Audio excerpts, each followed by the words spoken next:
Channel Televisyen Sekolah Kebangsaan Parmai Indah. Assalamualaikum dan salam Malaysia Madani. Saya Nur Akila Raisha binti Muhammad Isal Azri, wartawan kecil Channel TV SKPI, melaporkan 24 Julai 2026. Hari ini berlangsung program perkemahan di Sasiah yang dihadiri oleh 215 murid-murid tahun 6 dan tahun 5.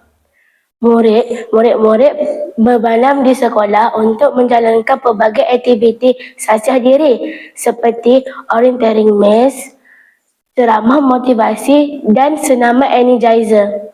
Wah, seronoknya. Jom saksikan.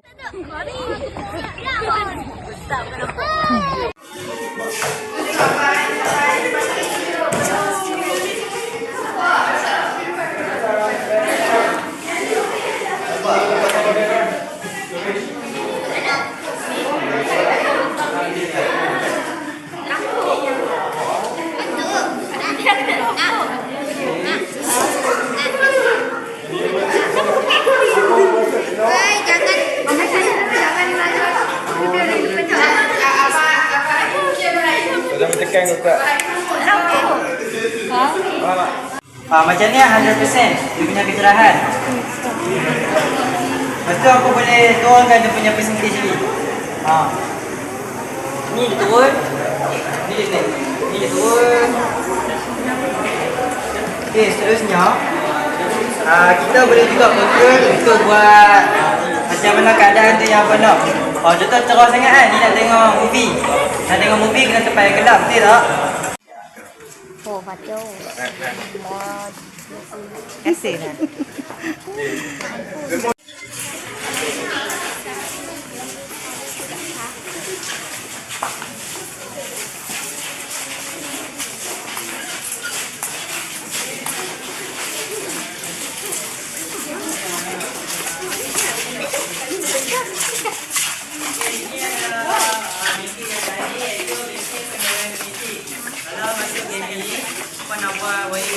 Ini adalah basic pertama yang apa akan buat.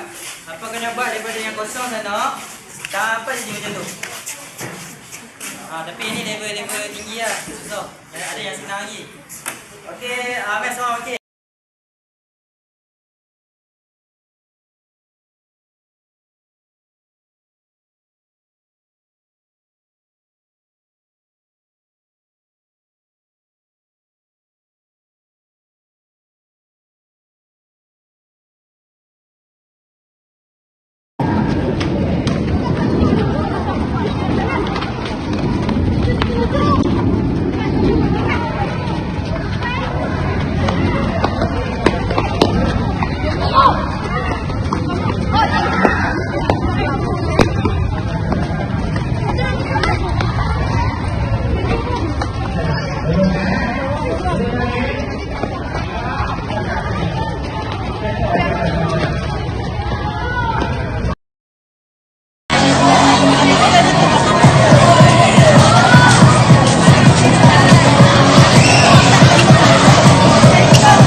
Okey, durian. Pisang. Manggis. Langsat. Manggis. Langsat. Durian. Pisang.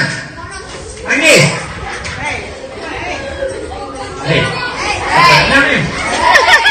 Ciku. Manggis. Pisang. Durian. Lambat duduk. Kalau tak lompat pun salah kalau Durian. Manggis.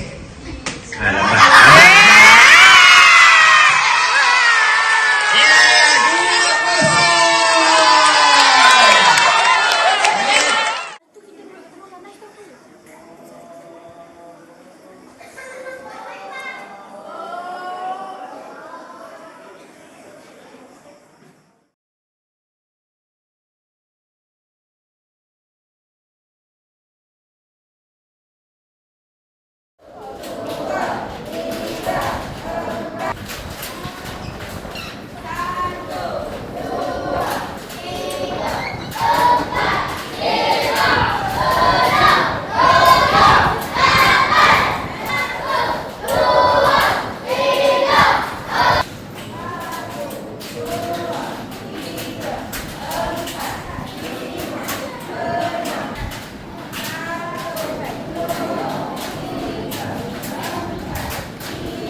Sekian liputan berita 24 dan 25 Julai 2026. Saya Nur Akila Raisya binti Muhammad Isri Azri, wartawan kecil dari TV SKPI. Mencipta inspirasi, menyebar informasi. Bye!